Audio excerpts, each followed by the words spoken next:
de segurança digital para o dia a dia. Não clique em links recebidos via e-mails de remetentes desconhecidos. Não abra nexos de fontes desconhecidas. Um código malware pode ser embutido em arquivos.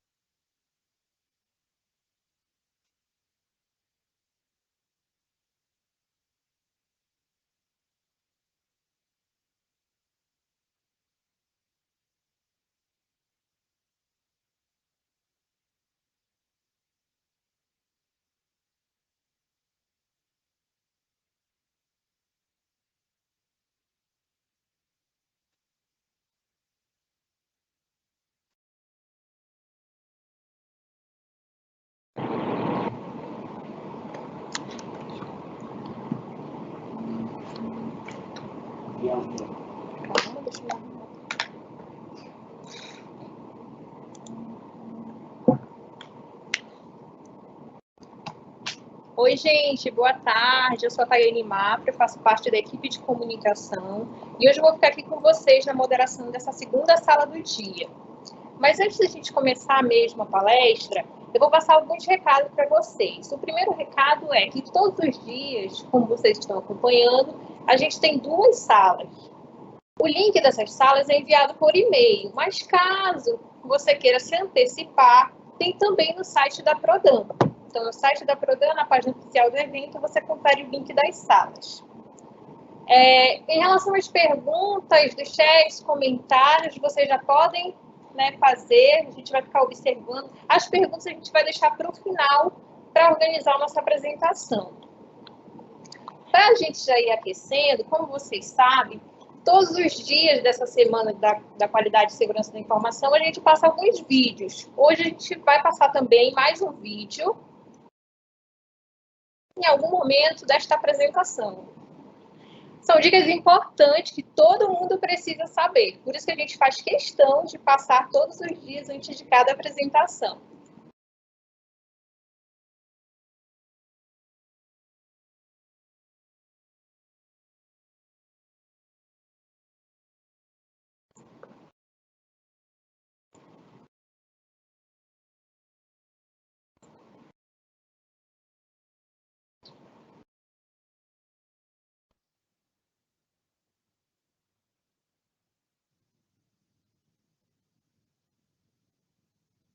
Dicas de segurança digital para o dia a dia. Seja cauteloso ao uso. Não clique em links recebidos via e-mails de remetentes desconhecidos. Não abra nexos de fontes desconhecidas.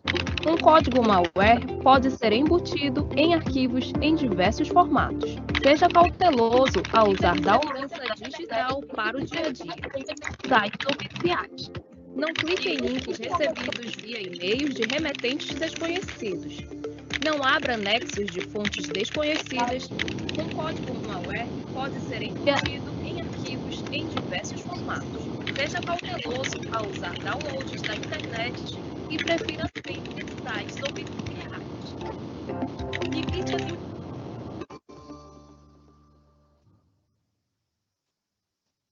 Dicas de segurança digital para o que você publica em redes sociais. Faça cópia de segurança dos seus dados regularmente. Não abra nexos de fontes desconhecidas. Um código malware pode ser embutido em arquivos em diversos formatos. Seja cauteloso ao usar downloads da internet. Mantenha em dia as atualizações de segurança dos softwares que você publica em redes sociais. Faça cópia de segurança dos seus dados regularmente. Mantenha em dia as atualizações de segurança dos softwares. Dicas de segurança digital para o dia.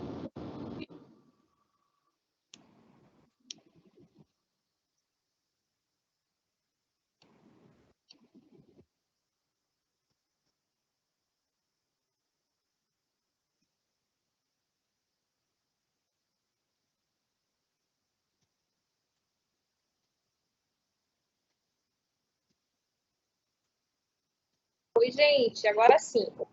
Vamos dar início à segunda palestra do dia. Hoje o tema da segunda palestra é automação no processo corporativo. E para falar sobre o tema, A gente convidou o Bruno Steven. O Bruno ele tem mais de 18 anos de experiência na área de TI. Ele é arquiteto de soluções sênior e atua desde 2014 na Red Hatter, formado em gestão estratégica de TI pela FGV e gestão de cloud com Piro pela UFSCar. É especialista em automação e foi exatamente por isso que nós convidamos o Bruno para estar falando hoje sobre esse tema. Oi, Bruno. Olá, tudo bem? Vou ligar a câmera aqui, pessoal. Vocês estão me enxergando? Estão me vendo? Um momentinho. Legal, pessoal, bacana. É bom estar aqui com vocês nessa reunião. Eu estou vendo aqui que a minha telinha está um pouco embaçada, vou tentar melhorar aqui. Vocês estão... Então tá. Eu queria dar uma boa tarde aí para todo mundo aí da Prodan. Tá tudo bem aí com vocês, pessoal? Tudo bem, obrigada, Bruno. Seja bem-vindo. Obrigada Legal. por aceitar nosso convite para fazer essa palestra. Então, nós temos também uma turma do Estado, o pessoal de outros estados também. E temos o pessoal da Prodan, o pessoal do suporte, o pessoal do desenvolvimento. E aí, seja bem-vindo. Fique à vontade para fazer sua palestra. Legal, pessoal. Vou compartilhar aqui minha tela.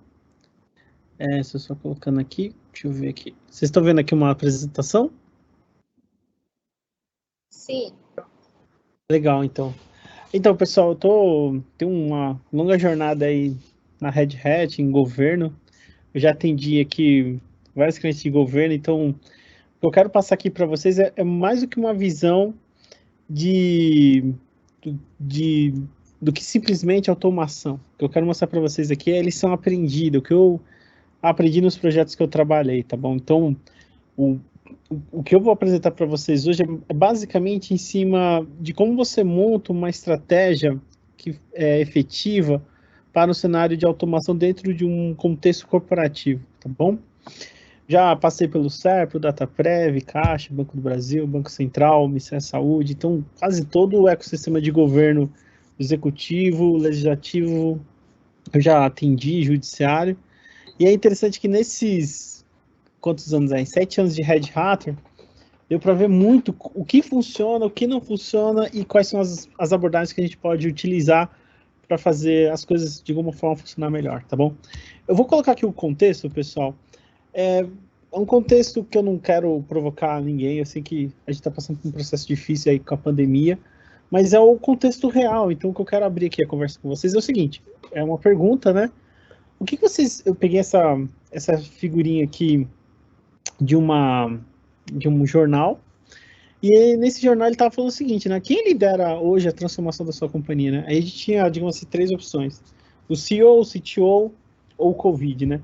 E o interessante é que nessa revista, Business Illustrator, é o Covid que está direcionando a transformação digital nas companhias. Então, toda essa mudança que a gente está vendo aqui em 2020 e 2021 vem de decorrência da pandemia. Então, a pandemia mudou muito a forma de trabalhar. O home office, por exemplo, essa estrutura aqui é uma estrutura digital. 50 pessoas na sala, uma pessoa de Brasília falando. Isso não era normal. Então, tinha até um processo cultural. Não é que a tecnologia não existia. A tecnologia existia, mas você tinha um fator cultural muito forte que não estava habilitado no nosso dia a dia. Então, não era comum isso. O comum era o quê? A gente ir até o cliente, pegar um avião, e hoje as coisas se tornaram, digamos assim, muito mais rápidas. O Pedro conversou comigo há 3 semanas atrás, eu topei o convite, e aí nesse processo eu tô aqui. Então, o que acontece? O modelo de transformação digital, ele mexe com a cultura e ele puxa a tecnologia. E tem um ponto importante aqui, de um recorte que eu fiz, que é o seguinte, a empresa que não se adaptar a esse modelo, ela está fadada a simplesmente desaparecer. E um ponto que ocorreu aqui em Brasília, não sei se vocês conhecem Brasília, Asa Sul, eu estava num hot dog, que é bem famoso aqui em Brasília, chamado Baixinho. E o que eu observei nessa pandemia? Vocês conhecem o iFood, não sei se funciona no Amazonas, acho que tem algumas regiões que ele funciona mais, tem regiões que ele funciona menos. Mas aqui em Brasília ele é bem popular. E o que acontece? Tinha lá o cara do hot dog, ele tem uma clientela enorme aqui em Brasília, mas eu observei que ele estava com um notebook, e o notebook dele estava conectado à internet. E eu vi que ele estava rodando um iFood dentro do notebook dele. O que aconteceu? A plataforma iFood conectou aquele cara, aquele pequeno vendedor de hot dogs, a um ecossistema digital. E isso é muito interessante, porque isso é simplesmente disruptivo. Você tem um cara que estava no modelo super tradicional, de repente ele está conectado no modelo digital, em que a plataforma iFood traz tudo, traz o cara que vai fazer a entrega, o processo de compra, o endereço, o inventário. E essa mudança, essa alteração é muito forte, tornou a TI algo muito ágil. Ou então a TI está dentro de um modelo, dentro da corporação, que ela precisa responder o quê? Essa agilidade. Então, quando a gente olha no ponto de vista do usuário, o usuário da Prodan, ele tem ali responder novos cenários, e ele tem esses desafios que ele precisa responder. Qual que é o ponto importante? Que a estratégia de TI, o time que vai ser responsável por encarregar uma resposta a essa demanda, ela tem como objetivo o quê? Prover serviço no tempo certo e da forma correta. Que nem a gente observou ali do iFood para o vendedor de hot dog. Ele não vendeu o servidor, não vendeu o notebook. O que ele vendeu foi, tem uma plataforma, você conecta nela, o que você precisa? Uma conexão à internet e um CNPJ. Pronto, escalei você. Você saiu de um ponto 0, foi para o ponto 8, simplesmente acessando essa plataforma. Então, o modelo, ele se tornou muito ágil. Outro ponto importante é que quando a gente olha a TI, essa TI tradicional nossa, no final, o que o nosso usuário está pedindo? O que ele está solicitando? Uma aplicação, um workload. E essa aplicação e esse workload, geralmente, ele tem o quê? Uma resposta a um desafio ou um cenário. Ninguém pede uma máquina, um servidor, para deixar aquilo ali rodando sem nenhuma carga. Você precisa atender alguma demanda.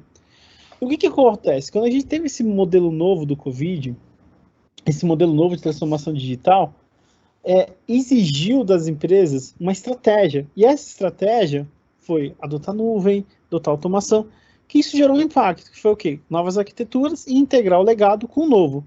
E qual que é o ponto? Eu consigo responder até e entregar esse workload para os meus usuários e atingir esses objetivos, que é responder o mercado e clientes de uma forma certa, num tempo correto. Mas qual que é o ponto importante? Essa nova abordagem que foi endereçada nesses 2 últimos anos, ela gerou uma série de gaps, uma série de débitos, e é isso que a gente vai trabalhar. Por quê? Esses débitos que estão amarrados aos nossos desafios, o que eles fazem? Eles criam uma mudança de abordagem, e essa mudança de abordagem, o que ela faz? Ela gera esses débitos, e esses débitos, ao momento que eles são gerados, o que ocorre? Você cria novas arquiteturas, por exemplo, uma arquitetura nova, como, por exemplo, o Kubernetes. O Kubernetes foi uma arquitetura que ela deu um boom, porque ela é extremamente escalável, extremamente automatizada, mas ela tem uma forma de ser trabalhada. Quando a gente olha, por exemplo, a questão de processo, a gente tem um modelo, por exemplo, DevOps. DevOps é uma forma de trabalhar, mas o DevOps também gera gaps. Um exemplo que eu pego muito aqui nas contas que eu atendo.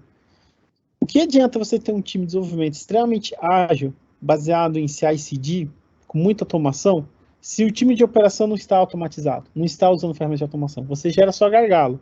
Ou seja, o desenvolvedor pode criar todo o fluxo, todo o pipeline, mas se o time da operação não tiver pareado, a operação gera gargalo. Ou então, o que adianta a operação trazer uma plataforma de autosserviço, com Kubernetes, se o time de desenvolvimento não tem aplicação ou não sabe como usar aquela plataforma? Ele também se torna um gargalo. Então, o processo novo em si, ele precisa o quê? De uma integração entre os times, uma integração entre as arquiteturas. Se você traz um processo que ele está em desequilíbrio, os times não conseguem absorver, não conseguem operar ele, simplesmente ele passa de ser uma solução e torna um problema. Outro ponto que a gente também observou muito nesse tempo é a questão das tecnologias a serem consolidadas. O que significa isso? A gente começa a observar que, além das arquiteturas novas e dos processos, a gente começa a ter recurso que, até certo tempo, era difícil a gente lidar. Então, por exemplo, recurso como nuvem.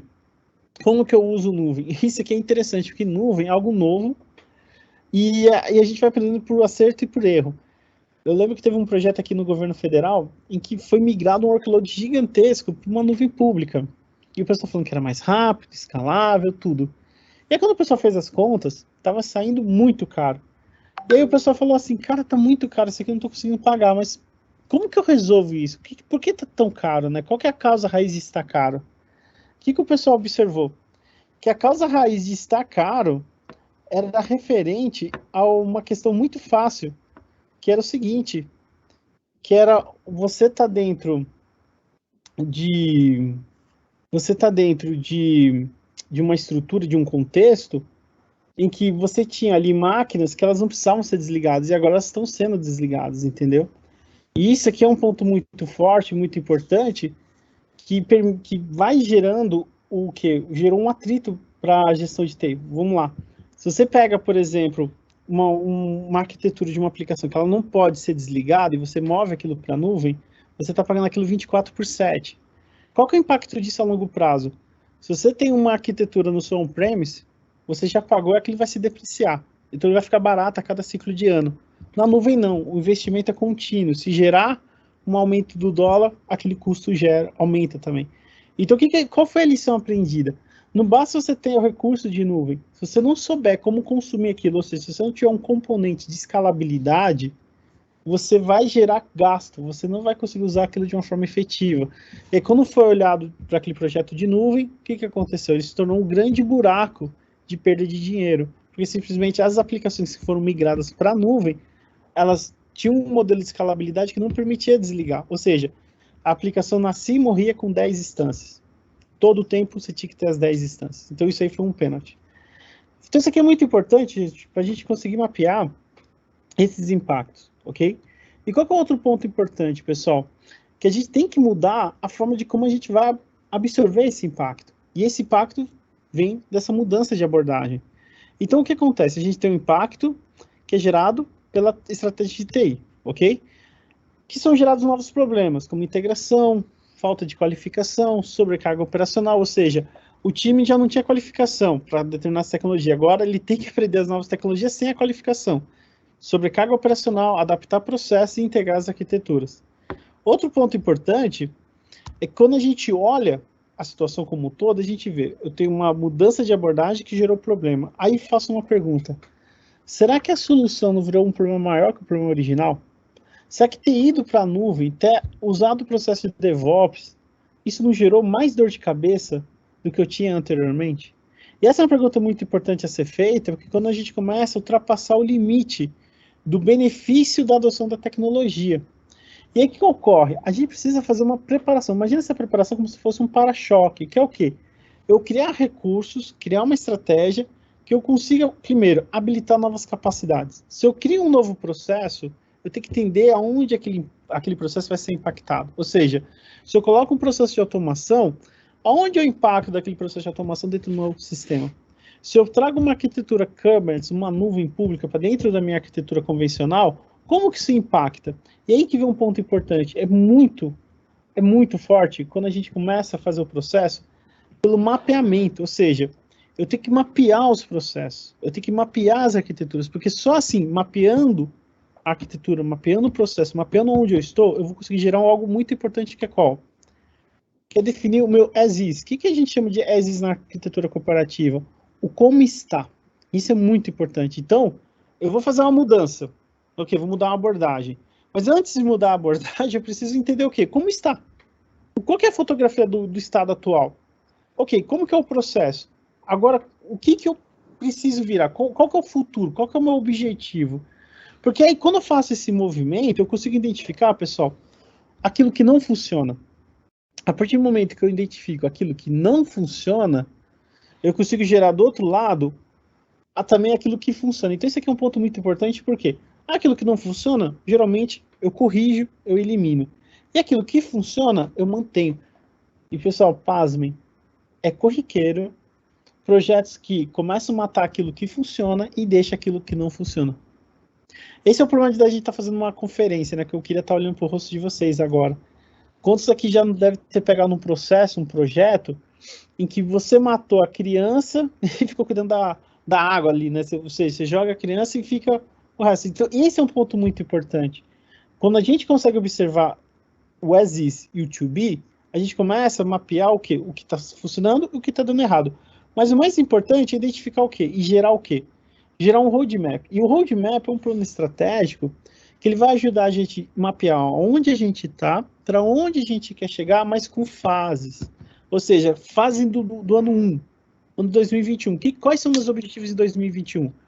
Quais são meus objetivos em 2022? O que aquilo, de fato, está endereçado ao meu negócio e aquilo que não é prioridade ao meu negócio. Ou seja, eu consigo identificar ações de alto impacto e de baixo esforço. Isso é muito interessante. Quando a gente fala de gestão de projeto, quando a gente fala de portfólio de projeto, qual que é o grande objetivo de um portfólio de projeto? É a gente conseguir definir priorizações. Então, eu vou priorizar aquilo de fato que tem impacto no meu projeto com um esforço menor. Eu vou conseguir priorizar o quê? Qualificação, arquitetura, um bom projeto. E aí que vem um ponto importante. Quando a gente habilita essa estrutura de roadmap, esse mapa, eu começo a focar naquilo de fato que entrega valor para o negócio. E aí, meus amigos, pode ser um tribunal, uma empresa de processamento de dados ou um banco. Todo mundo está ligado ao modelo de negócio. Então, se eu começo a me desviar desse modelo de negócio, eu estou entregando um serviço que não é funcional. E isso gera muito custo, gera muito impacto, porque eu tenho que corrigir e levar aquilo para o caminho correto. E qual que é o ponto importante? É garantir, pessoal, que os serviços que vão ser providos sejam providos da forma correta e de forma eficiente. Ou seja, não é matar uma mosca com uma bala, mas também não ignorar e não fazer nada. É conseguir agir, mas agir de uma forma correta, que a solução não seja maior que o problema em si. Então, qual que é o ponto aqui importante, pessoal?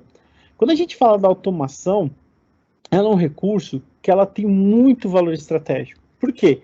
Ela consegue desenhar um roadmap, ou seja, ela consegue desenhar um plano estratégico, ela consegue desenhar um plano de priorização, ela consegue apoiar nesse processo de as is to be, e ela também tem um valor tático muito forte no quê? Na operação.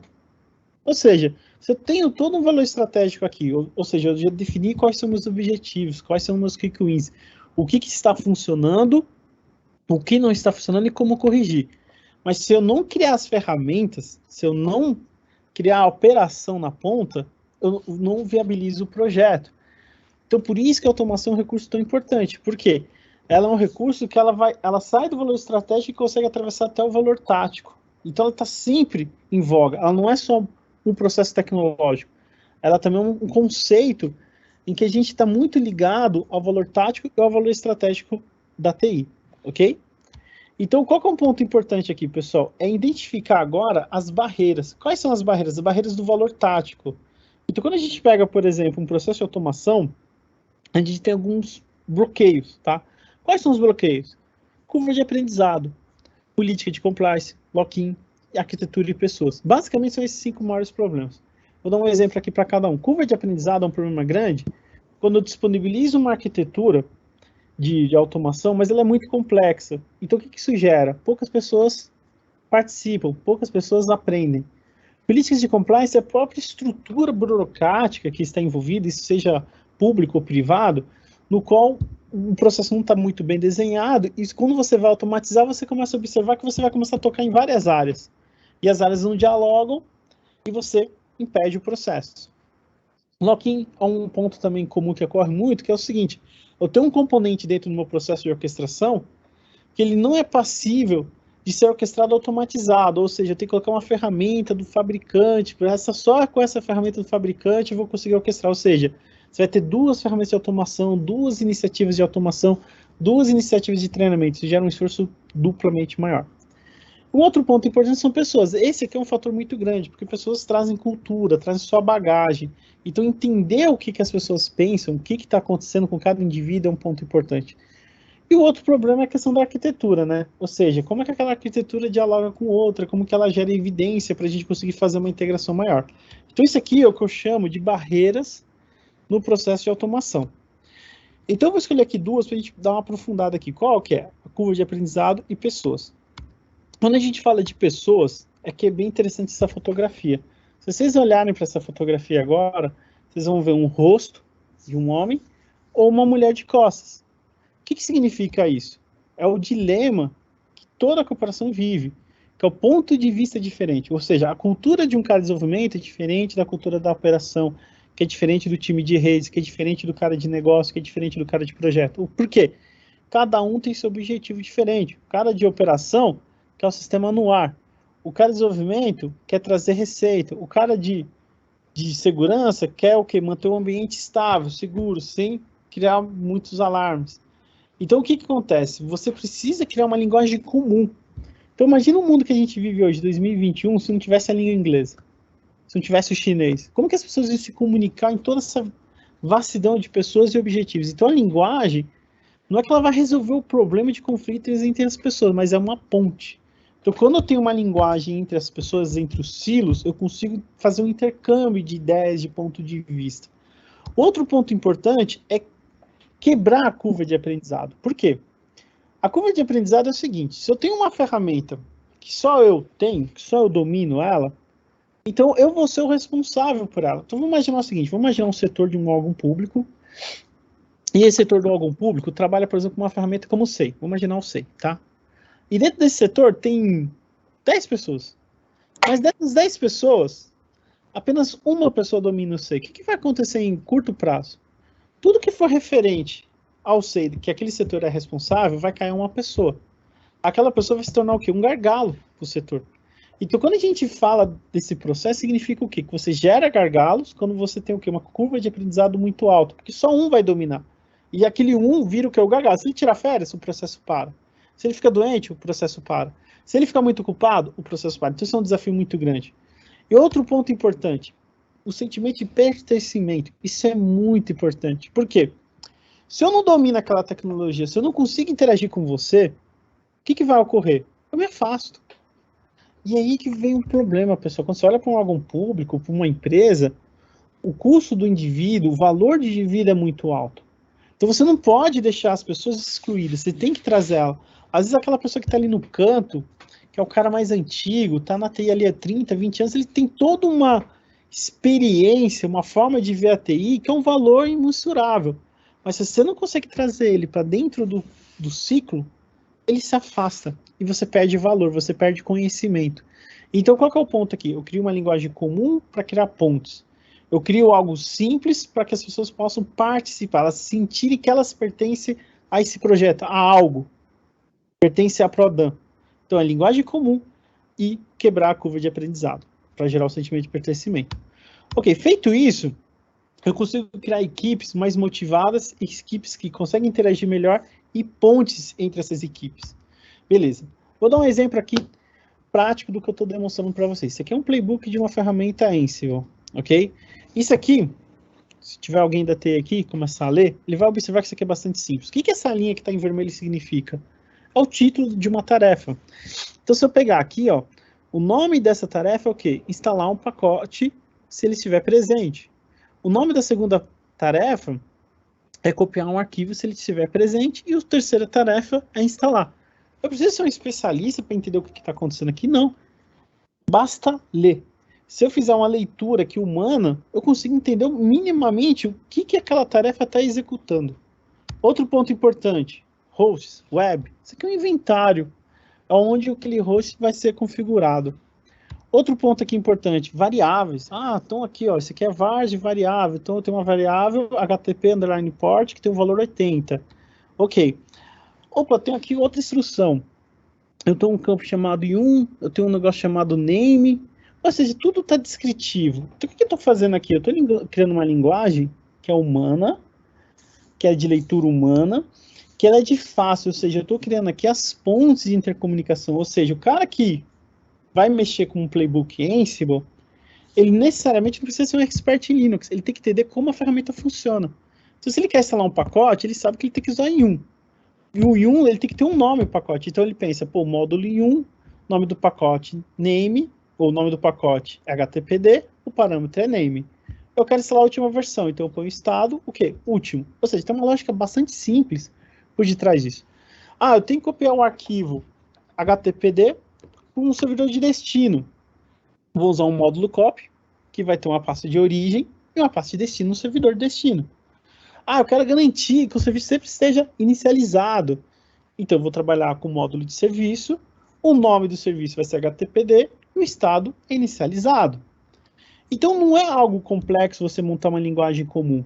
E quando você monta uma linguagem comum, pessoal, ela é a chave para o DevOps. Ou seja, DevOps basicamente é o quê? Colocar todo mundo dentro de um grande círculo contínuo de melhoria.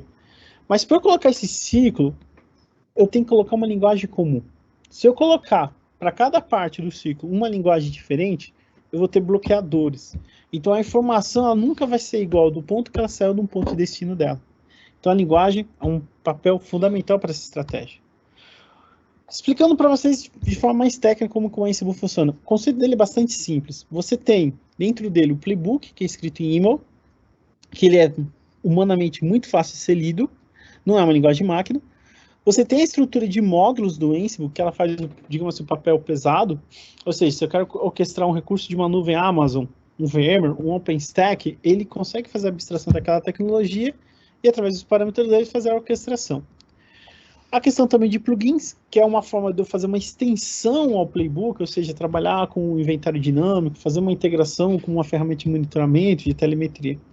Outro ponto importante é o próprio inventário que a ferramenta precisa ter, ou seja, se eu fazer um processo de automação, eu tenho que saber aonde vou automatizar. E é basicamente eu construir um inventário onde eu vou cadastrando todos os rostos que eu vou orquestrar. Ok. E eu tenho aqui, geralmente, como boas bases de inventário, são os CMDBs, ou seja, onde estão todas as máquinas virtuais no seu vCenter, onde estão todos os seus servidores Hell, no seu Spatial, que é no seu Satellite, e assim por diante. Então, o Ansible ele consegue interagir através dos seus plugins, alguns CMDBs, que esses CMDBs devolvem para ele todo o inventário do ambiente. Então, qual que é um ponto importante? Quando a gente fala aqui do módulo, eu vou colocar aqui um exemplo para vocês de um VMware.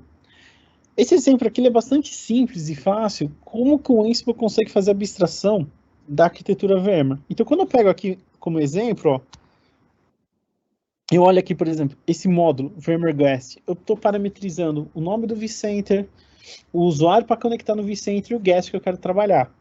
Eu posso parametrizar configurações extras, por exemplo, adicionar uma CPU, adicionar uma memória. Observe, pessoal, que eu estou lendo uma documentação, eu estou entendendo o parâmetro, eu estou orquestrando um recurso que necessariamente eu não sou um especialista. Eu só estou sendo orientado ao que é o meu requisito. Qual que é o meu requisito? É criar uma máquina virtual com o nome NewVM001, que ela tenha um disco de 10 GB que seja do estilo FIM. Ou seja, eu não preciso entender a fundo o VMware. Eu preciso entender como aquela ferramenta orquestra o VMware. Porque o módulo, ele já faz o trabalho mais sujo. Vou fazer uma gestão de rede, já parametrizo qual que é a placa, qual que é a interface, qual que é o tipo de conexão que eu vou trabalhar. Então, todos esses recursos, quando eu coloco, a ferramenta de automação, o que ela está fazendo ali, o módulo? Ela está absorvendo a arquitetura. Lembra quando eu falei lá atrás a curva de aprendizado? O que eu estou fazendo? Eu estou quebrando aquela curva, eu estou dando uma marretada nela, e eu estou colocando o quê? Uma camada de abstração de uma plataforma. E isso tem um valor muito grande quando a gente observa os módulos que o Ansible disponibiliza hoje no mercado. Ou seja, eu tenho módulos para trabalhar com Windows de ponta a ponta, ou seja, quero orquestrar um IS, quero orquestrar um Shell, quero orquestrar um serviço de roles dentro do Windows, tudo isso hoje é código, é parametrizável. Quero trabalhar com Kubernetes, é parametrizável. Quero trabalhar com redes, Cisco, Arista. Então, o que é um ponto importante aqui, pessoal? Uma boa estratégia de automação exige que você tenha um requisito de tecnologia que permite o quê? Você orquestrar as arquiteturas. Se eu estou absorvendo as arquiteturas através de módulos, eu estou quebrando o quê? A minha curva de aprendizado. Então, eu estou deixando o meu time, o conhecimento daquelas tecnologias mais planificado, ou seja, mais pessoas têm acesso ao entendimento daquela tecnologia. Entendem como isso é importante? Então, é uma forma do quê? De eu garantir para o desenvolvedor mais domínio sobre a operação. E garantir do meu time de operação mais domínio sobre o quê? Sobre o desenvolvimento de software, porque está tudo integrado através de uma camada de abstração. Essa é um dos pilares do DevOps. Outro ponto importante, eu até vou compartilhar com vocês aqui essa apresentação, que todo o processo do Ansible é extremamente bem documentado. Então, ele tem toda a lista de módulos que vocês podem depois olhar, pegar na documentação e ir trabalhando cada um deles. O nosso ponto de vista aqui da Red Hat é garantir uma orquestração que eu não fique preso ao mundo Windows ou ao mundo Linux, que eu consiga orquestrar todas essas estruturas. E aí que vem um ponto importante, a gente começa a passar para casos de usos mais complexos, por exemplo, parte de governança, parte de rede. Então, eu vou aumentando o nível de capilaridade onde minha automação enxerga. Porque a automação não é só prover uma máquina, é você conseguir pegar um determinado recurso e deixar aquilo operacional, pronto para ser utilizado. E aí que vem aqui os pilares do Ansible, pessoal. Pilar número 1, ser simples, de fácil leitura humana. Poderoso, por que poderoso? Ele trabalha de uma forma de orquestração, ele permite orquestrar redes, ou seja, eu orquestro componentes, eu não estou trabalhando de forma individual ou em silos. Agentless, ou seja, ele não precisa de um agente, eu não preciso ter um agente instalado na instância que eu vou gerenciar para orquestrar ele, eu preciso só ter o quê? Um SSH. Hoje é comum um dispositivo ter um SSH e permitir essa orquestração. Então, como a gente vence, né? Qual o finalzinho aqui, né? Como que a gente vai conseguir, de fato, unir todas essas peças e propor algo de valor? Primeiro ponto, dividir essa estratégia em 3 itens importantes: pessoas, integração e arquitetura. Quando a gente fala de pessoas, vamos abordar as pessoas com uma linguagem simples de codificação. Algo extremamente complexo não vale a pena. Tem que ser algo que é amplamente utilizado. Eu tenho um caso de uso aqui de um cliente americano que ele falou o seguinte: eu quero usar Ansible porque eu vi valor no quê? Na abstração tecnológica. Aí o que ele falou para os maiores fornecedores dele? Falou o seguinte: olha, eu quero que vocês peguem as suas tecnologias e direcione a orquestração delas, os recursos delas para o Ansible, para a gente continuar os contratos aqui. Porque o que o cliente observou ali? Que o fator dele ter mais pessoas trabalhando, codificando e tendo uma visão comum era mais importante que a tecnologia que estava suportando o negócio dele. Ou seja, a tecnologia ele tinha 2, 3 players que poderiam fornecer, mas as pessoas não. As pessoas são o quê? Peça-chave do negócio. Eu não posso perder a participação das pessoas. Então ele começou a colocar na ponta do outro lado da TI o quê? Uma demanda para o quê? Para que as empresas se adaptassem a uma linguagem comum para permitir que as pessoas fossem desenvolvendo seus códigos. Esse aqui é um caso de uso que eu acho interessantíssimo. Como esse poder de automação, ele engloba toda a corporação. E qual que é o benefício disso, pessoal? Primeiro benefício, escalabilidade operacional, ou seja, se eu automatizei um processo, eu necessariamente não preciso ficar revendo o processo toda vez que dá um problema, toda vez que eu sou demandado para trabalhar naquele processo, porque ele já foi automatizado. Eu tenho aqui o maior engajamento entre os times. Se tem uma linguagem comum, tem um sentimento de pertencimento, eu posso trabalhar. Eu sou dono da situação, eu sou dono do programa. Não é que eu estou encostado ali. Então eu vou pedir, eu vou participar. A partir do momento que você tem escalabilidade operacional, conhecimento, o que você gera? Assertividade, ou seja, aquele recurso que eu estou gerando, ele tem mais qualidade, ele está mais preciso ao modelo de negócio. Outro ponto importante, integração. Quando a gente fala da integração, é o quê? É integrar segurança, desenvolvimento, operação. Fazer uma orientação ao quê? Não automação de um item a item, e sim de uma orquestração. Ou seja, eu começo isso num tem início, meio e fim. Outro ponto importante, eu habilito modelos ágeis, eu habilito modelos de maior integração. Então, o que começa a minha TI? Qual que é o impacto que isso gera para a minha TI? Qual o benefício? A minha TI começa a sair de uma visão de TI para TI e uma TI orientada a serviço. Eu sempre falo isso. TI não pode ser orientada pela TI. Ela tem que ser orientada a um serviço. Ela é o braço direito do negócio. O Covid está aí para mostrar isso. Essa transformação digital que a gente está vivendo agora em 2021 e 2020 foi justamente o quê? A TI como uma peça fundamental no processo de negócio das empresas, das corporações, das instituições, independente se é governo, independente se é privado. Outro ponto importante é a gente habilitar a construção de building blocks. O que significa building blocks? Se eu tenho um recurso que é reutilizável, eu posso colocar aquilo dentro de uma prateleira. Ou seja, o cara de desenvolvimento criou um recurso, o cara da operação pode pegar aquele recurso e utilizar em outro projeto. O que isso está me gerando? Escalabilidade operacional, maior engajamento. Por quê?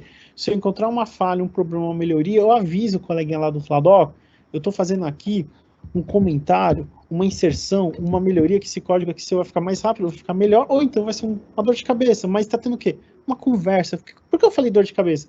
Porque às vezes o que o cara apontou, que pode ser uma melhoria, ele vai falar que é um erro.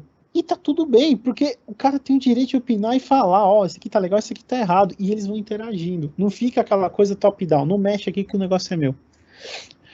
Terceiro ponto, a questão da arquitetura, pessoal. Isso é muito forte. Por quê?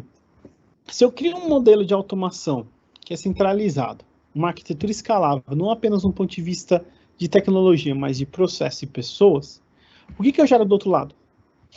Menor risco operacional, ou seja, eu tenho uma SLA melhor. Eu diminuo o meu custo operacional, ou seja, aquela operação que eu tinha que instalar uma impressora, provisionar um servidor, fazer um health check, aquilo está automatizado. Então, meu custo operacional começa o quê? Cair. O meu uso de pessoas começa o quê? Melhorar. E aí eu consigo fazer o quê? Uma entrega mais ágil do serviço de TI.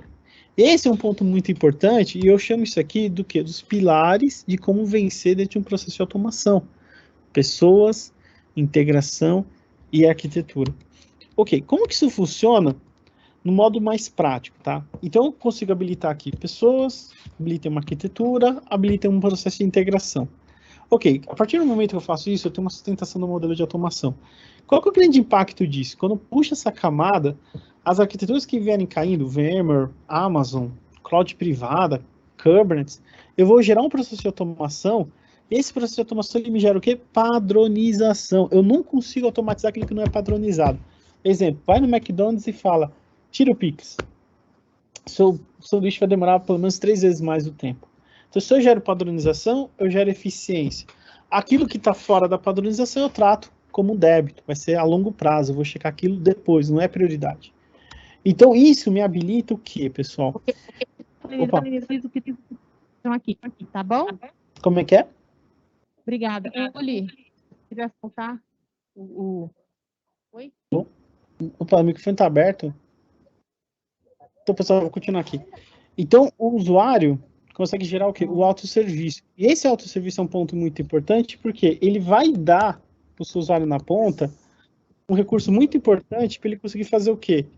Ele conseguir consumir o autosserviço através de um processo de automação. Ou seja, se ele precisa de um determinado ferramenta, de um determinado recurso, ele pega. E ele tem o quê? A autonomia de gerar aquilo porque você automatizou o processo dele. Você gerou um autosserviço. É como se fosse um ATM. Eu vou àquele ATM, eu saco o dinheiro, não preciso ir até a agência, eu não preciso falar com o cara da TI. Eu consigo pegar aquele recurso. E esse é um ponto interessante. É da operação para o desenvolvimento para a segurança, da secretária para a TI, da TI para a secretária. Tudo isso começa a relacionar não apenas uma ótica de TI para TI, mas uma ótica de negócio. Entenderam, pessoal, como isso é forte, como isso é escalável? E qual é a arquitetura de referência que a gente coloca aqui no ambiente? É uma arquitetura baseada em camadas. Então, a gente tem um produto chamado Ansible Tower. O Ansible Tower, ele é baseado nesses playbooks que eu expliquei para vocês, que ele permite, pessoal, você construir e gerar, por exemplo, os seus playbooks. E aqui que é um ponto importante aqui. Opa. Eu te ouvi. Eu imaginei. Alô? Mas não consegue me ver. Não. Alô? Agora sim. Pronto. Oi, Débora. Bem-vinda. Pessoal, Obrigada, querida. eu vou passar a palavra para a Débora Arocha. Ela tem 30 minutos que ela vai fazer essa abordagem que eu comentei com vocês. Débora, seja bem-vinda.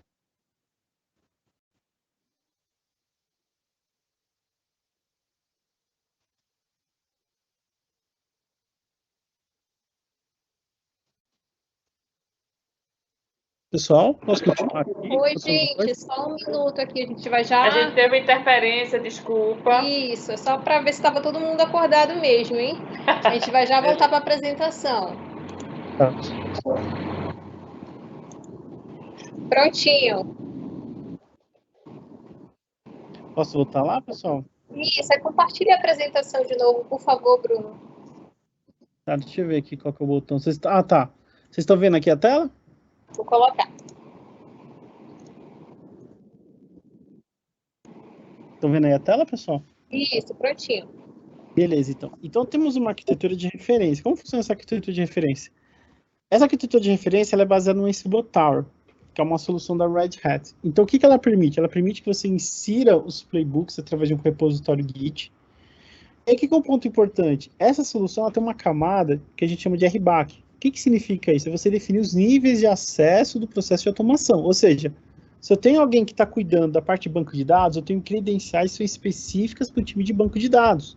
Se eu tenho alguém que cuida da parte de segurança, tem alguém que é específico da área de segurança. Então, ele começa a dividir os recursos do ambiente. Então, o inventário de roteadores vai para quem? Para o grupo de rede. O inventário de banco de dados vai para quem? Para o DBA.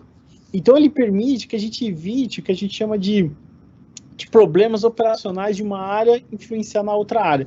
Então, eu posso dividir todos os recursos, que é host, playbook, chave pública, chave privada, níveis de acesso. Eu posso criar, por exemplo, um recurso em que se o meu cara da operação precisar resetar um servidor ou fazer um health check, ele pode executar. O que ele não vai conseguir é o quê?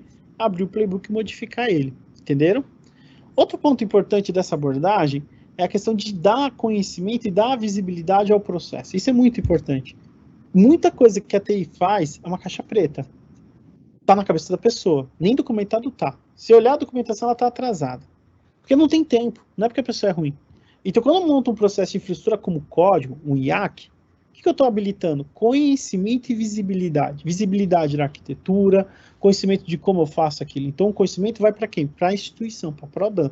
Então, a Prodan consegue pegar uma coisa que está espalhada em vários funcionários, em vários processos, e eu consigo unificar aquilo dentro de uma codificação.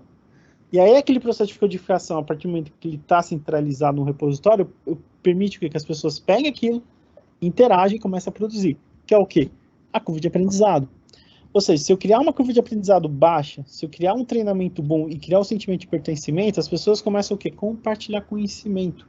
Então, aquela informação que estava perdida, aquele processo que ninguém entendia direito, aquele servidor que ninguém desliga por medo, começa a cada vez mais ser menor. Você acha que tem no Facebook ou no WhatsApp, o pessoal tem medo de desligar servidor? Não desliga, porque se desligar, para um negócio que a gente nem sabe que vai parar. É justamente por isso. Você dá visibilidade e conhecimento para o time. Outro ponto importante, peça principal, é você ter o Tor API. O que é o Tor API? O Tor API é uma API que vai ficar exposta na aplicação, que ela é chave para fazer toda a comunicação entre a ferramenta e todo o ecossistema. Tá? O que eu chamo de ecossistema? É seu ITSM, é seu Zabbix, é seu VMware, tudo isso aqui vai passar pelo Tor API. E aqui eu gosto de dar um exemplo de como isso aqui funciona. Ó. Deixa eu puxar aqui para a gente acelerar um pouquinho. Aqui, ó. Isso aqui é um exemplo de como o Tor API funciona. Eu tenho aqui o usuário final, ele faz uma requisição do ITSM, uma ferramenta de chamado. Então, imagina, tem uma ferramenta de chamado. Tá aqui. Na hora que eu faço um ticket, o que vai acontecer? Esse ticket vai engatilhar uma API lá dentro do Ansible Tower. O Ansible Tower tem vários playbooks que estão amarrados a uma série de tarefas. Então, vamos imaginar aqui que o ticket é instalar uma impressora. Então, eu vou lá no ITSM e abro um ticket. Ó, eu quero instalar uma impressora. O que acontece? Nesse modelo de barramento de automação, permitiria que o próprio usuário final instalasse a impressora dele de uma forma segura. Ou seja, eu quero instalar a impressora, clico no botão instalar a impressora, vai uma requisição para a API recebe, manda para o Ansible Tower, o Ansible Tower recebe o processo, o playbook, executa na máquina do cliente e executa o serviço que é a instalação de uma impressora. Estou colocando um exemplo de uma instalação de impressora, mas temos outros exemplos, como Health Check, por exemplo. Vocês têm aí, eu acho que uns 400 a 1.000 servidores virtuais. Se você tem lá, por exemplo, um chamado que todo mês bate para você checar se determinado serviço está no ar ou não, isso aqui poderia ser automatizado. Você pode fazer uma série de steps que ele poderia checar a saúde do servidor, se o servidor está se comunicando corretamente, se o IOPS do servidor está certo. Isso é uma forma automatizada, ou seja, o cara da operação ou um analista júnior, ele poderia evocar um health check que foi construído pelo analista sênior. Aí o analista sênior não teria que trabalhar nessa demanda, ele estaria fazendo outras coisas mais complexas, ele teria informação e conseguiria girar a roda. Entendeu como isso é muito importante, pessoal, essa abordagem? Então, o que é um ponto importante? Quando a gente faz esse modelo, é um feedback que a gente gera para o time. Então, o que vai acontecer? O usuário final, no final, ele chega e faz o quê? Olha, isso aqui foi legal, isso aqui precisa melhorar, e a gente começa a entrar aqui, dentro de um ciclo de melhoria contínua. Como que funciona esse processo dentro do Ansible, tá? Eu vou colocar aqui um caso de uso para vocês. Primeiro ponto, o Ansible Tower, na hora que você evoca essa automação, ele vai conversar com todo o ecossistema que está em volta. Então ele vai falar com o VMware, ele vai provisionar a máquina virtual. Aí ele vai lá no Infoblox, que é uma ferramenta de gerência de IP, vai pegar um IP, vai guardar na variável dele, vai provisionar a máquina. Aí a máquina, quando tiver provisionada e que tiver com IP, ele vai provisionar o quê? Todo o ambiente web.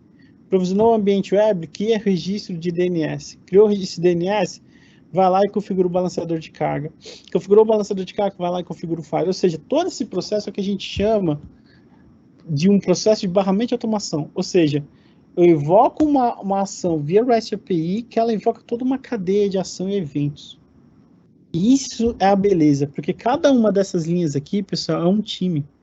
Eu tenho um time de segurança, eu tenho um time de operação, eu tenho um time responsável pela camada da aplicação.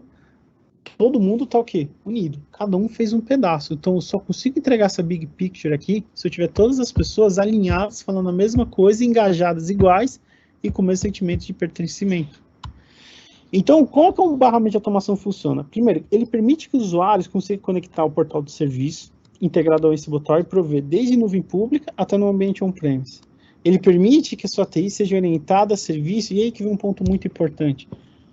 A complexidade de um cliente governo é muito alta. Muitas vezes ele tem uma ferramenta A para determinado cenário e a ferramenta B para um cenário B. Então, esse modelo de barramento de automação, ele interage com esses cenários múltiplos. Eu posso trabalhar com uma ferramenta A ou com a ferramenta B, mas o foco é o quê? Eu estou centralizando a mesma ação, a mesma estratégia, ok? E aqui vem um ponto importante, pessoal, que a sua TI, ela começa a ganhar o quê? Maior escalabilidade. Eu não fico criando estratégias para cada um dos portais, ou para cada estrutura de nuvem que eu for aderir, ou cada arquitetura que eu tiver no meu on-premise. Eu consigo fazer uma abstração, padronizar essa arquitetura e gerar o quê? Um autosserviço para o usuário que está na ponta, independente da interface que ele vier conectar. Então, por onde eu começo? O modelo que eu mostrei para vocês, pessoal, é o modelo mais alto, mais complexo de automação. Mas a automação, o projeto de automação, a gente já começa pelos projetos simples. Então, o que a gente chama? Busque os Easy Wins. O que é o Easy Wins? Projetos simples, com alto impacto. O que é projeto simples? Eu não preciso de experts, eu não preciso de muita gente, eu não preciso de muita grana. Eu começo com uma ideia simples, que eu sei que ela vai ter um ganho muito forte. Outro ponto importante, ninguém faz. Eu falo isso de experiência. Descubra o processo, pessoal. Onde as coisas iniciam, onde elas terminam. Então, por exemplo, se eu falar, vou automatizar a instalação de uma impressora, tá? Qual que é o fluxo inteiro desse processo? Começa onde e termina onde? Quem são as pessoas envolvidas? Por quê? A partir do momento que você mapeia um processo, você consegue determinar o impacto, ou seja, quais são as pessoas que vão ser impactadas, os gaps, ou seja, lembra que eu falei lá do as is, to be? Então, hoje tem esse gap. Mas se eu mudar aqui, eu vou gerar uma solução, mas também vai ter gap. Quais recursos eu preciso? Eu tenho as ferramentas corretas? Eu tenho as pessoas engajadas? E o ganho, os ganhos de investimento do processo. Ok. Caso de uso, pessoal, isso aqui é muito importante. Busque seu ITSM. Vai lá na sua ferramenta de chamada e olha, cara, quais foram os chamados que eu tive agora, em agosto? Foi instalação de impressora, configuração de Apache, instalação de VPN. Pô, se instalação de VPN é um requisito que está batendo todo mês como maior demanda do seu time, começa por a VPN. Se você automatizar a VPN, o que vai acontecer? Você vai ter 30 vezes menos esforço em cima do seu time de operação. Entenderam? Outro ponto importante, busque por patrocínio. Isso aqui é muito importante porque você começa o projeto, você não vai olhar para a roda inteira. Olha o seu time local. Começa o trabalho com pequenas equipes. Compartilhe conhecimento. A partir do momento que você compartilha conhecimento, começa a engajar seu time, comece a inicializar um MVP. MVP, pessoal, o pessoal acha que ele é tipo como se fosse um Lego. Não, não é um Lego. Você começa com uma ideia pequena e ela vai evoluindo, tá bom? E por que esse desenho aqui é tão importante? Você pode começar com uma ideia de um skate que no final ela vira um carro. Então, o que eu estou querendo dizer com vocês? A partir do momento que você inicia o projeto, ele tem uma visão. Ao longo do tempo, o amadurecimento desse projeto vai mudar aquela visão. E isso é muito importante porque você tem que buscar por objetivos resultados práticos, pessoal. Querer acertar ou querer atingir tudo no primeiro projeto é simplesmente a pior estratégia. Busque objetivos e resultados práticos, coisas que você de fato consegue mensurar. Segundo ponto, engaje outros times. A partir do momento que você já engajou e já trouxe resultado com o seu time local, vá atrás do seu time, vá atrás do coleguinha, chama o cara de segurança, chama o cara de banco, chama o desenvolvedor e volte para o MVP. Porque uma coisa é você trabalhar no seu cenário. Agora, quando você puxa o colega, o setor do outro colega para dentro do seu cenário, você está mudando o processo, está mudando aquela lógica. Então, começa pequeno. E, de novo, foca no objetivo. Qual que é o objetivo do cara de desenvolvimento? É estar alinhado com o negócio. Qual que é o objetivo de segurança? É estar alinhado com a segurança, com as polícias. Opa, então eu tenho aqui 3 objetivos diferentes, eu tenho um processo distintos, vamos começar isso aqui para um MVP? Não vamos começar na produção. Não vamos começar a bater naquilo que, de fato, se cair, vai estragar todo o projeto. Ok. A partir do momento que eu começo a ter esse tipo de cenário, eu sempre falo para os meus clientes, erre, mas erre rápido. Porque quando você erra rápido, você corrige rápido. Não cria um monstro e vai entregar ele no último dia para o seu cliente. Isso vai dar muita dor de cabeça e geralmente não funciona, ok?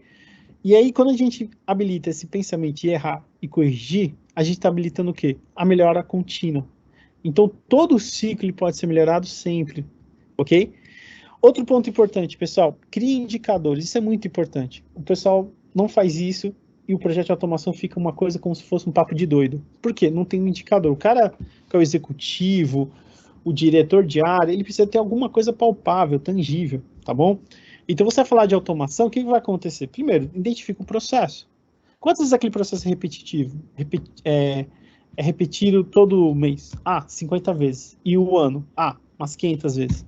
Tá, quanto que custa a hora para um projeto, para um processo desse? A hora do analista custa, sei lá, R$40, ele leva 3 horas, 120. Então, você já tem uma conta aqui, ó. Repete 500 vezes, são 3 horas, cada hora custa R$120. Então, você já tem um valor. Então, você pensa assim, cara, se eu automatizar esse processo aqui, é essa economia que eu vou conseguir alcançar do outro lado. Por que eu estou falando isso, pessoal? Porque o próximo passo é o quê? Você buscar o que falta no seu time. Qual o perfil do seu time? Qual a quantidade de pessoas você tem no seu time? Quais são os objetivos que o seu time tem? Quais são as tarefas que você está executando e a complexidade dela e a quantidade? Porque quando você começa a fazer essa análise, você começa a olhar o seguinte, olha, o custo de mão de obra é X. O objetivo é Y. A habilidade que eu preciso é essa. E aí o que você começa a determinar? Diagnóstico. Ou seja, eu tenho uma estratégia, eu tenho que te ajudar, mas para chegar até o outro lado, eu preciso desse tempo, eu preciso desse investimento. E aí que vem um ponto importante. O órgão consegue sim captar recursos para ajudar, porque você está baseando o projeto em evidências reais. Então, se a Prodam está fazendo um processo de transformação digital, ela precisa o quê? De pessoas, skill, ferramentas, e entender o que vai ser automatizado, vai entender o que vai ser abordado. Em cima disso, você consegue ter o quê? Uma noção do valor a ser investido e do retorno. Então, como qualquer coisa que a gente vai comprar na nossa vida, um carro ou uma pizza, eu vou comprar pizza, tem um valor intangível do gosto. Quanto que ela custa? R$70, mas é o quê? O dia dos namorados. Então, vale a pena pagar R$70 porque eu quero ter esse prazer. Então, você disponibiliza o recurso como investimento para ter o quê? O retorno do sentimento. No caso de ter a mesma coisa, eu quero o quê? Ter um auto-serviço, eu quero melhorar meus indicadores. Então, eu vou colocar dinheiro, porque eu preciso de consultoria, eu preciso de ferramenta, eu preciso de suporte. Não é a abordagem aqui de super-herói, eu vou fazer aqui tudo quieto, sozinho, e vou entregar o mundo perfeito. Não funciona, pessoal. Você vai gastar seu tempo e o tempo da companhia.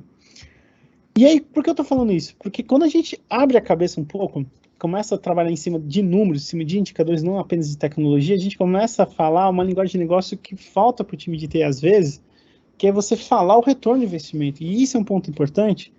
Com o Ansible Tower, o retorno dele é bastante alto. O retorno dele é, geralmente, o payback dele é menor de 3 meses. Aí, pessoal, como assim? Se você pedir uma proposta para o Pedro, vai falar, pô, a ferramenta custa, vamos lá, R$600 mil, então eu retorno R$600 mil. E sim, na maioria dos casos, o retorno é em si 3 meses. Por quê? Você tirou as pessoas, você deu ganho, então você já coloca ali, cada tarefa daquela é baseado na hora do seu funcionário. O seu funcionário agora está disponível. Então, se você tem 100 vezes repetida aquela tarefa, olha o ganho que você teve em retorno de capital. Se o seu funcionário está disponível para trabalhar em tarefas mais complexas, você está o que você está fazendo? Você está maximizando o investimento que você fez no seu funcionário. Se você está fazendo mais entrega, o que você está fazendo na outra ponta? Entregando melhor de serviço de TI. Então, pessoal, é muito importante o processo de automação trabalhar em cima de uma lógica de retorno de investimento, tem indicadores claros, porque ele está totalmente ligado a esse tipo de retorno, tá bom? E aqui, pessoal, já para finalizar, uma subscrição Ansible, ela inclui um pacote de serviço, que é o próprio software, que é o Ansible Tower, Ansible Engine, que é toda aquela suíte de automação, como também ferramentas que funcionam na nossa nuvem da Red Hat, que são componentes do tipo, qual o processo de automação está funcionando, qual que é o retorno de investimento que você está tendo, catálogo de serviço, algo mais assim, que estão divididos em algumas ferramentas estratégicas, técnicas, e outras puramente táticas do ponto de vista de negócio, do tipo, quanto que custou esse processo de automação? Quais processos de automação de fato estão funcionando melhores do que outros? É passar esses insights para o time de automação para conseguir melhorar a abordagem do processo de automação, porque a abordagem do processo de automação ela não tem um fim único, ela é um ciclo contínuo, assim vai evoluindo. A subscrição, hoje, ela é vendida em módulos de 100, 1.000 e 5.000. Tenho 2.800, você consegue sempre encaixar dentro de um pacote. A subscrição é dividida em Premium e Extended. Qual que é a diferença do Premium para o Extended? Premium é uma subscrição 24/7, Extended é uma subscrição com suporte 8/5. Clientes que estão começando o processo de automação, eu recomendo usar o Standard, que é a mais barata. Por quê? Você não vai colocar o workload crítico 24/7 ali dentro, você vai começar com coisas simples. Então, vale a pena você economizar numa subscrição mais operacional, pegar esse dinheiro que você vai economizar e investir em treinamento, investir em consultoria para conseguir guiar você dentro desse projeto. Aí, quando ganhar musculatura, por exemplo, igual a gente teve um projeto com um grande banco em São Paulo.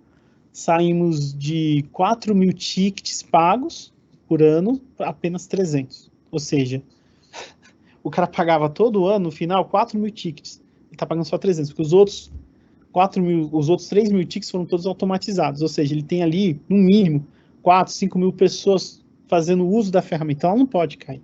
Se ela cair, gera prejuízo para a empresa. Então, quando você entra nesse cenário de maior complexidade, sim, aí o prêmio é essencial. Tá bom, pessoal? Eu aqui estou finalizando, eu só queria mostrar aqui uns casos de uso. A gente tem a Elo aqui no Brasil, tem algumas empresas de órgão público também. Temos um caso de uso bastante interessante com a Microsoft, que ela adotou o Ansible Automation e mudou a forma deles trabalharem com a parte de gerenciamento de rede.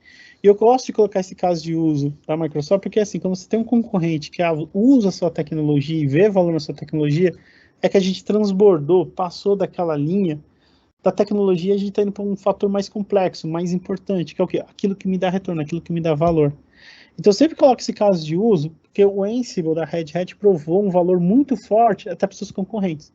Os concorrentes olharam e falaram, caramba, a gente precisa dessa tecnologia. Essa tecnologia, de fato, ajuda e escala dentro do nosso processo interno aqui da Microsoft, tá bom? Era isso, pessoal, que eu queria apresentar. Agradeço pelo espaço de vocês. E eu queria abrir aqui para alguma dúvida que o pessoal, caso tenha, alguma coisa que não ficou muito clara.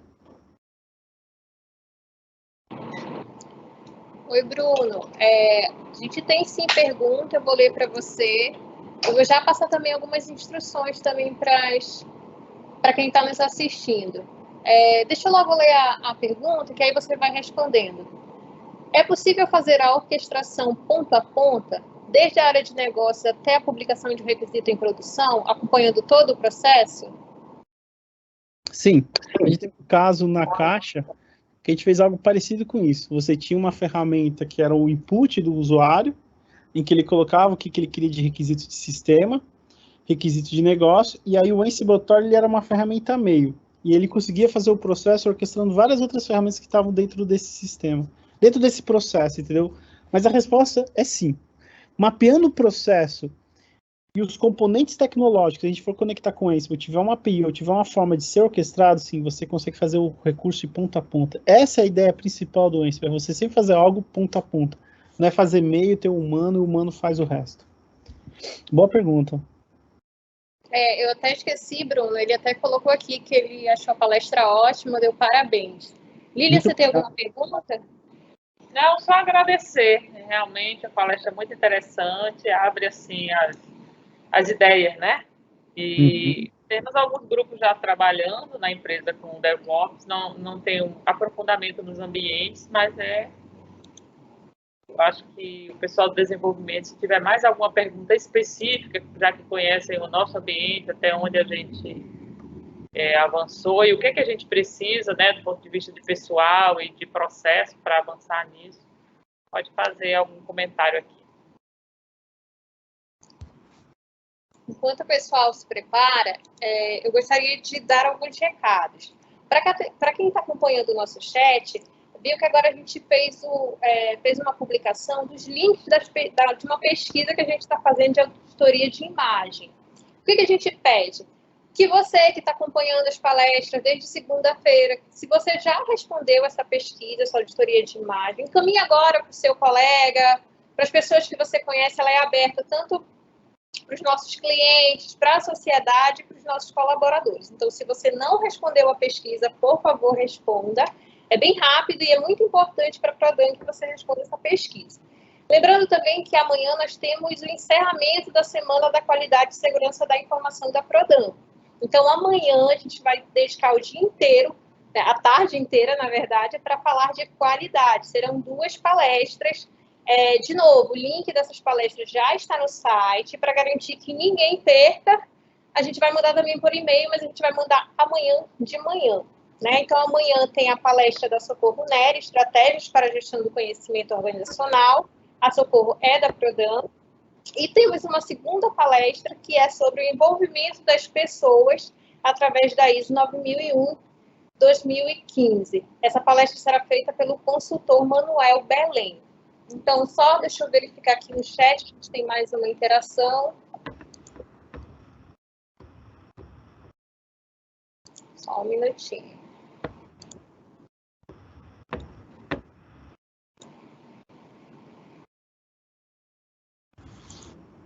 Vou ler agora, Bruno. Como é que é? Eu vou ler agora uma pergunta que chegou para a gente, tá? Tá. Pode enxergar. Existe algum mapeamento de grau de maturidade da empresa? Isso, ó, tá chegando melhor que eu. Ah, legal. Então, legal, vou ler aqui, tem duas aqui. Então, e sim, existe uma forma de você mapear o grau. A gente tem um Discover, que a gente consegue entender como estão os processos da empresa dentro de um contexto de automação e dá para avaliar. O grau mais alto que a gente chama é quando a gente tem o autosserviço, né? O que seria o autosserviço? É você ter as áreas de TI, as áreas de negócio se relacionando através de um autosserviço. É mais ou menos que você tem numa nuvem pública. Você chega na Azure, na Google, você não provisiona um recurso pedindo para o analista da Microsoft, cara, vem aqui e me cria uma instância. Não, você cria a instância, você tem APIs para orquestrar aquele recurso, então você consegue fazer o seu serviço de ponta a ponta de uma forma autônoma. Esse é um modelo ideal, tá? Então, o que seria isso? É você ter, por exemplo, o desenvolvedor quer validar se o ambiente está no ar. Ele não precisa do cara de operação, ele precisaria acessar o ambiente que tem uma automação e aquele ambiente validar que o ambiente do cara está no ar. Aí fala, vai demitir o cara? Não, muito pelo contrário. O cara de TI, ele é extremamente... como é o nome correto? Ele é indispensável. Por que eu estou falando isso? Porque se você faz o processo na primeira vez e dá algum erro e tem que fazer uma melhoria, quem que vai fazer a melhoria? É o cara da operação. Ele é o melhor. Ele que tem o mais entendimento. Você não pode excluir ele do processo. Então, o cara da operação, o que ele vai fazer? Tarefas que a gente chama de maior valor. As tarefas corriqueiras, tarefas commodities, de baixo valor, você automatiza. Assim, pessoal, você ganha tempo para ser o quê? Mais eficiente. Ou seja, a Prodon tem um processo de transformação. Se você está ali dividindo seu tempo com tarefas corriqueiras, tarefas de baixo valor, o que está acontecendo? O que está te impactando? Você está perdendo foco. Entendeu, pessoal? Tem uma outra pergunta, que é assim, a equipe faz uso do Docker Container em ambiente de produção integrado ao GitLab, mas ainda não é DevOps especificamente. Legal, isso aqui é uma boa imagem também. Aqui o outro pessoal falou, tá, são essas três perguntas, né? O que acontece? Hoje você usa modelos de automação baseado em Docker, baseado em Kubernetes, todos eles têm interação. Então, no meu ponto de vista, são ferramentas que são passíveis de ser orquestradas, ou seja, tem um potencial enorme de benefícios e ganhos dentro de um cenário de automação. Acho que é isso, eu não tenho mais nenhuma pergunta aqui no chat. Bruno, mais uma vez, obrigada por ter disponibilizado seu tempo. Vou passar a palavra agora para a Lília, que está acompanhando também. Obrigada, Bruno, pela sua disponibilidade, pela sua boa vontade. Com certeza você já tem contato com o nosso pessoal e vai avançar nessas questões para apoiá-los, para a gente avaliar as melhores alternativas para os nossos projetos. Eu quero agradecer a todo mundo que participou hoje dessa tarde, né, mais uma tarde de palestras e compartilhamento de muito conhecimento. E eu acho que apareceu aqui mais uma perguntinha. Bruno, dá uma olhada lá. Tá, essa padronização pré-automatização envolve definição de uma stack de ferramentas e tecnologias como pré-requisitos? Legal. Então, qual que é o ponto importante, né? A padronização da automação é muito importante. Então, assim, se você cria várias linguagens de automação, você tem que ter várias curvas de aprendizado, vários módulos de abstração. Então, eu recomendo o quê? Que o motor de automação seja único, apenas um. E as ferramentas que forem compondo, por exemplo, a ferramenta de gerência de IP, a virtualização, a nuvem, pode ser qualquer uma. Entendeu? Então, assim, o motor de ignição da automação é um. Já o restante de toda a infraestrutura, vamos chamar isso de silos, pode ser N, não tem problema. Por que tem que ser N? Porque a gente não tem poder e controle sobre o que vai vir de fora. Então, se amanhã alguém encontra, por exemplo, um processo diferente ou uma tecnologia que tem um retorno melhor, é muito difícil nós da TI falar assim, não vamos usar. Você pode até colocar um equilíbrio ali, mas o ideal é que você não crie essa barreira e sim que você consiga absorver ela dentro do seu contexto de automação. Por isso que a automação é tão forte nisso. O Stack hoje, que a gente recomenda para os nossos clientes, é o Ansible Tower, porque ela já é uma ferramenta completa. Ela vem todos os recursos de automação dentro do software e ela permite a integração depois com o ecossistema, ou seja, com VMware, com a nuvem pública, com o seu GitLab, com o seu Kubernetes. Hoje, o cenário dela é de bastante integração, tá? Ok, Bruno. Então, muito obrigada. Não temos mais perguntas. Muito obrigada por ter participado da nossa semana. Obrigado. Obrigada a todos. E convidando todo mundo amanhã para assistir as palestras do dia de amanhã. Tá bom? Valeu, Grande pessoal. abraço. Tchau. Obrigada, Obrigado. Bruno. Valeu, Até galera. mais, pessoal.